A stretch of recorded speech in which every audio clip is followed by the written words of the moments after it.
नमस्कार दोस्तों, और मसीह में आप सबकी सलामती हो। आज 26 जनवरी है, गणतंत्र दिवस। लेकिन एक सवाल है, क्या एक मसीही के लिए ये दिन मनाना सही है?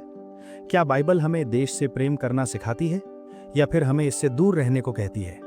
स्वागत है आपका हमारे चैनल पर, जहां हम बाइबल की उन गहराइयों को खंगालते हैं जो सिर्फ सोच नहीं बल्कि जिंदगी बदल देती हैं। दोस्तों, हम सब एक ऐसे देश में रहते हैं जिसका इतिहास हजारों साल पुराना है, जिसकी संस्कृति रंगों से भरी है और जिसकी मिट्टी में अपनापन है।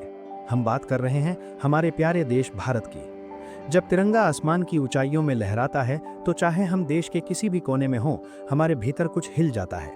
वंदे मातरम या जन गण मन सुनते ही सिर अपने आप सम्मान में झुक जाता है। यह एहसास शब्दों से बड़ा है क्योंकि ये हमारे खून में है। लेकिन सवाल अभी बाकी है, क्या बाइबल भी इस एहसास को सही ठहराती है? लेकिन दोस्तों, जैसे ही हम अपनी बाइबल खोलते हैं और अपनी आत्मिक यात्रा में थोड़ा गहराई में उतरते हैं तो अक्सर हमारे मन में एक द्वंद्व शुरू हो जाता है, एक कश्मकश शुरू हो जाती है। बाइबल हमें बताती है कि ये दुनिया हमारा असली घर नहीं है। बाइबल कहती है कि हमारा घर तो वहाँ है जहाँ हमारे पिता परमेश्वर रहते हैं, यानी स्वर्ग में। फिलिपियों की पत्री में प्रेरित पौलुस साफ तौर पर लिखते हैं कि हमारी नागरिकता स्वर्ग की है।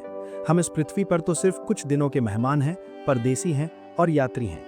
जैसे एक मुसाफिर सराय में कुछ देर के लिए रुकता है, वैसे ही हम इस दुनिया में रुके हुए हैं। तो फिर यहाँ एक बहुत बड़ा और गंभीर सवाल खड़ा होता है, और मुझे यकीन है कि ये सवाल कभी ना कभी आपके मन में भी आया होगा।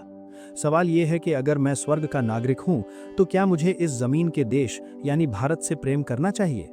क्या एक सच्चे मसीही के लिए देशभक्ति के मायने वही हैं जो दुनिया के लिए हैं? क्या हमें भारत की राजनीति, उसके संविधान और उसकी तरक्की से कोई मतलब रखना चाहिए, या फिर हमें दुनिया से कटकर एक अलग कोने में अपनी प्रार्थनाओं में ही मगन रहना चाहिए? क्या बाइबल और देशभक्ति दो अलग अलग रास्ते हैं जो कभी नहीं मिल सकते, या फिर ये एक ही सिक्के के दो पहलू हैं?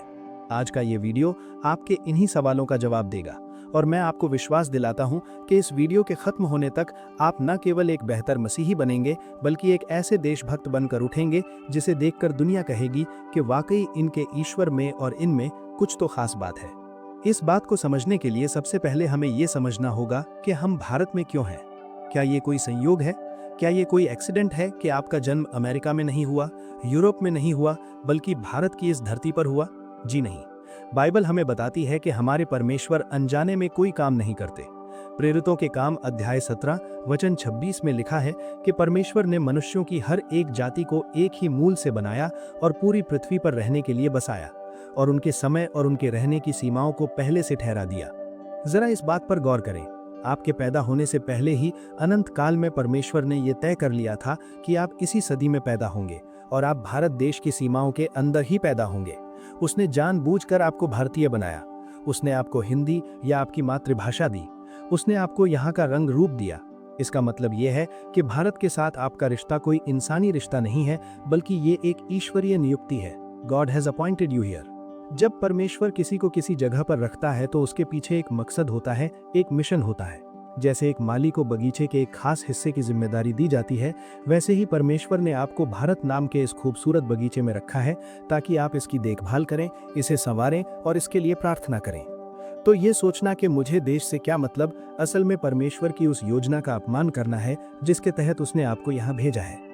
अब आइए हम बाइबल के इतिहास में थोड़ा पीछे चलते हैं और एक ऐसे व्यक्ति की कहानी को गहराई से देखते हैं जिसे अगर मैं बाइबल का सबसे महान देशभक्त कहूँ तो गलत नहीं होगा। उसका नाम था नेहम्याह। नेहम्याह की कहानी हमें ये सिखाती है कि जब एक इंसान के दिल में खुदा का खौफ और देश का दर्द मिल जाता है तो क्या चमत्कार होते हैं। नेहम्याह अपने देश में नहीं रहता था, वो अपने वतन यरूशलेम से हजारों मील दूर फारस देश की राजधानी शूशान में रहता था। वो वहाँ कोई मामूली आदमी नहीं था, वो वहाँ के सबसे शक्तिशाली राजा आर्तकशस्त्र का साकिया था, यानी राजा को दाखरस पिलाने वाला। शायद आज के जमाने में आपको ये काम छोटा लगे, लेकिन उस जमाने में ये प्रधानमंत्री के बराबर का पद होता था। राजा की जान की सुरक्षा उसके हाथ में थी। नेहम्याह के पास सब कुछ था। उसके पास रेशमी कपड़े थे, रहने के लिए आलिशान महल था, खाने के लिए शाही भोजन था और ढेर सारा पैसा और इज्जत थी। उसे अपने पुराने टूटे फूटे देश की याद करने की कोई जरूरत नहीं थी। वो अपनी जिंदगी में सेटल हो चुका था। लेकिन कहानी में एक मोड़ आता है। एक दिन उसके देश यरूशलेम से उसका एक भाई हनानी और कुछ अन्य लोग उससे मिलने आए। नेहम्याह ने उनसे मिलते ही जो सबसे पहला सवाल किया वो ये नहीं था कि मेरे खेत का क्या हाल है, या वहां प्रॉपर्टी के दाम क्या चल रहे हैं। उसका सवाल था, मेरे लोग कैसे हैं और मेरे शहर यरूशलेम का क्या हाल है। उन लोगों ने जो जवाब दिया वो दिल तोड़ने वाला था। उन्होंने कहा, नेहम्या, जो लोग वहां बचे हैं वो बहुत बड़ी मुसीबत में हैं और निंदा का कारण बने हुए हैं। यरूशलेम की शहर पनाह यानी सुरक्षा की दीवारें टूटी पड़ी हैं और उसके फाटक आग से जले हुए हैं। वहां कोई सुरक्षा नहीं है, कोई इज्जत नहीं है।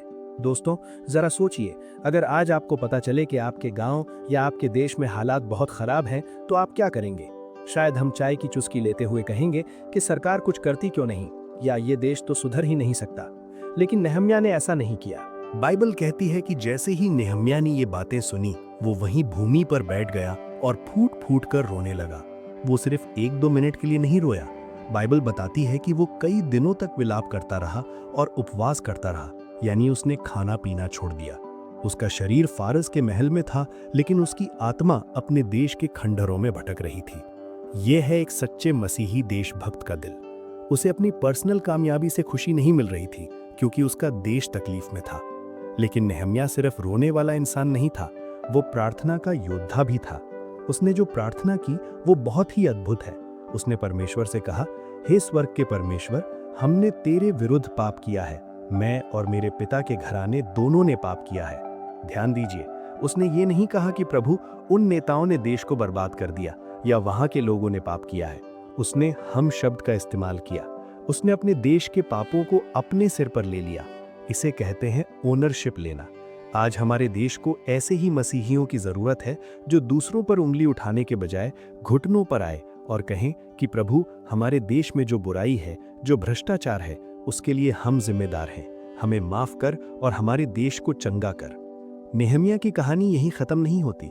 प्रार्थना के बाद उसने एक बहुत बड़ा रिस्क लिया। उसने राजा के सामने उदास चेहरा लेकर जाने की हिम्मत की, जो उस समय मौत की सजा का कारण बन सकता था। उसने अपनी आरामदायक नौकरी छोड़ी, अपनी जान जोखिम में डाली और अपने देश वापस लौट आया, ताकि वो उन टूटी हुई दीवारों को अपने हाथों से बना सके। वो आदमी जिसने कभी भारी पत्थर नहीं उठाए थे, वो अब धूल और मिट्टी में काम कर रहा था। क्यों? क्योंकि उसे अपनी मिट्टी से प्यार था। उसने दुश्मनों का सामना किया, साजिशों का सामना किया, लेकिन उसने हार नहीं मानी और जो दीवारें सालों से टूटी पड़ी थीं, उन्हें सिर्फ 52 दिनों में बनाकर खड़ा कर दिया।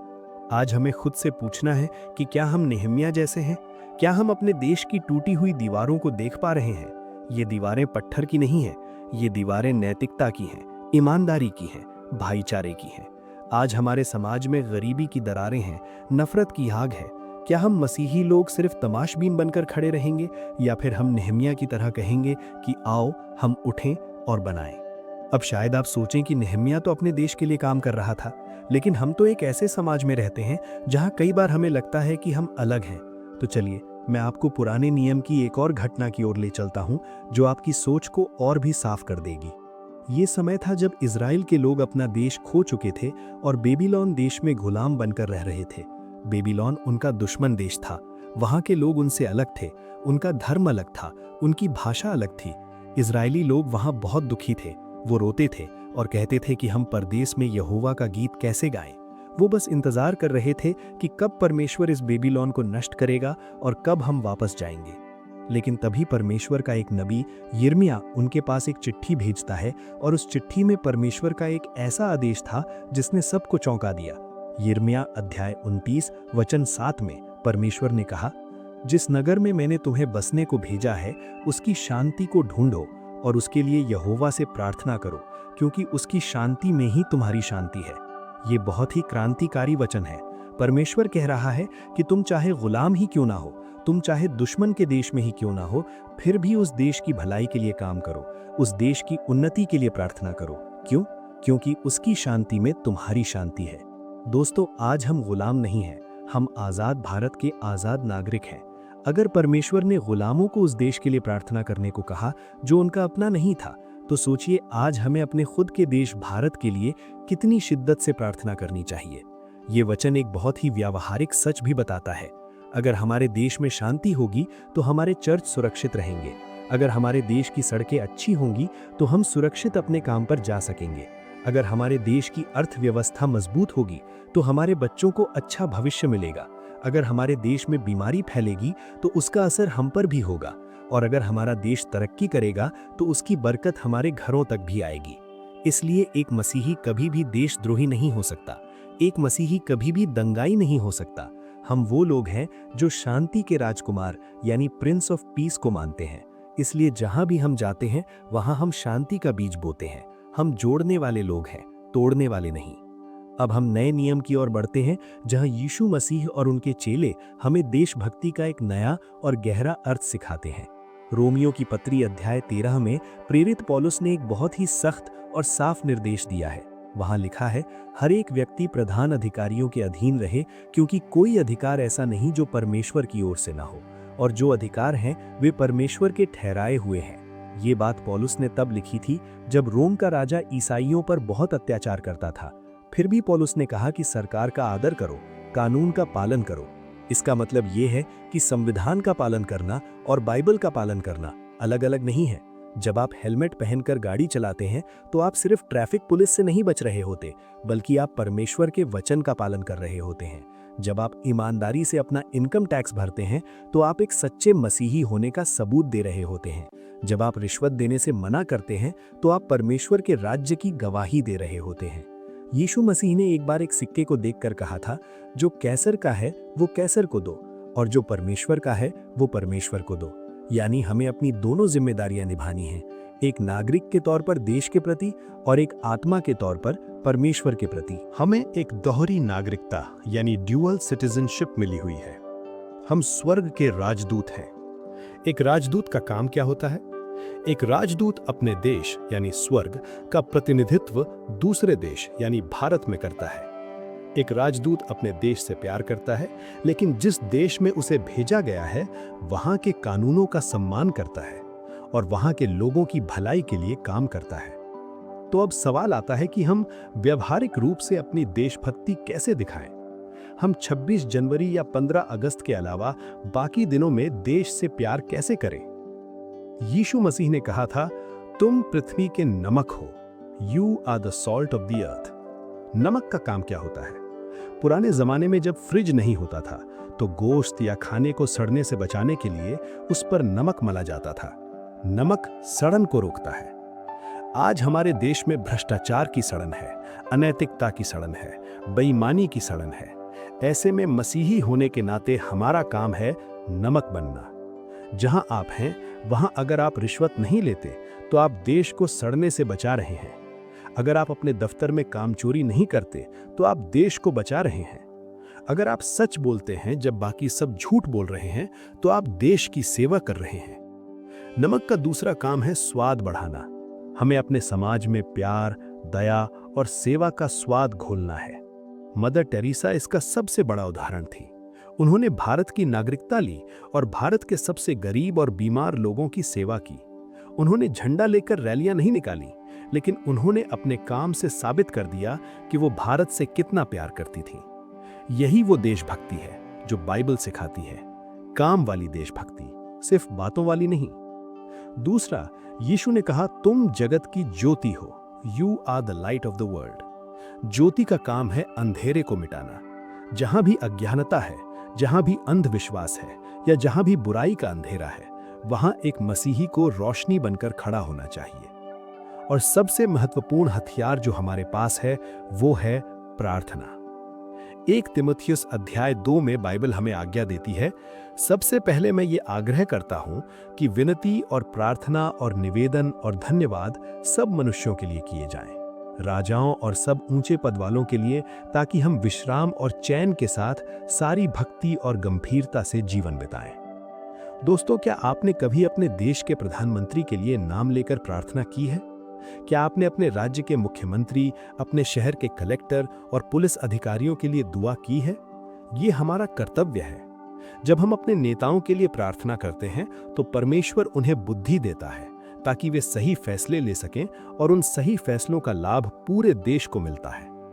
प्रार्थना करना सबसे बड़ा देशभक्ति का काम है जो आप अपने बंद कमरे में कर सकते हैं। आपकी प्रार्थनाएं सरहदों पर तैनात फौजियों की तरह ही देश की रक्षा करती हैं। आपकी प्रार्थनाएं किसी भी आतंकवादी हमले से ज्यादा ताकतवर हैं जो उसे रोक सकती हैं। तो दोस्तों, निष्कर्ष के तौर पर मैं यही कहना चाहूंगा कि मसीही होना और भारतीय होना विरोधाभास नहीं है, बल्कि ये एक अद्भुत संगम है। हमें भारत से इसलिए प्यार नहीं करना है क्योंकि ये दुनिया का सबसे अमीर देश है या सबसे विकसित देश है। हमें इससे इसलिए प्यार करना है क्योंकि ये हमारा देश है। परमेश्वर ने हमें यहाँ रखा है। तो आज से आइए हम अपनी सोच बदलें। सिर्फ 26 जनवरी या 15 अगस्त को देशभक्ति के गीत ना गाएं, बल्कि हर रोज एक आदर्श नागरिक बनकर जिएं। जब आप सड़क पर कचरा ना फेंकें, तो सोचें कि मैं अपने देश से प्यार करता हूं। जब आप बिजली या पानी बचाएं, तो सोचें कि मैं देश की सेवा कर रहा हूं। जब आप किसी गरीब की मदद करें, तो सोचें कि मैं भारत को मजबूत बना रहा हूं। और जब आप घुटनों पर बैठकर प्रार्थना करें, तो याद रखें कि आप देश के सबसे बड़े पहरेदार हैं। गर्व से कहिए कि हम भारतीय हैं, और उससे भी ज्यादा गर्व से कहिए कि हम मसीही भारतीय हैं। हमारा विश्वास हमें अपने देश से गद्दारी करना नहीं, बल्कि अपने देश के लिए जान न्यौछावर करना सिखाता है। मेरी दुआ है कि परमेश्वर हमारे महान देश भारत को बहुत आशीष दे, इसे उन्नति दे और इसकी रक्षा करे। और परमेश्वर आपको भी आशीष दे कि आप इस देश के लिए एक चमकती हुई ज्योति बन सकें। अगर आज के इस संदेश ने आपके दिल को छू लिया है और आपको देशभक्ति का एक नया नजरिया दिया है, तो इसे अपने तक सीमित न रखें। इसे अपने परिवार, अपने दोस्तों और हर उस व्यक्ति के साथ शेयर करें जिसे ये जानने की जरूरत है कि परमेश्वर और देश दोनों हमारी वफादारी के हकदार हैं। आने वाले दिनों में हम ऐसे ही और भी गहरे विषयों पर बात करते रहेंगे। तब तक के लिए अपने देश के लिए प्रार्थना करते रहें और अपने कामों से परमेश्वर की महिमा करते रहें। जय हिंद, जय यीशु। धन्यवाद।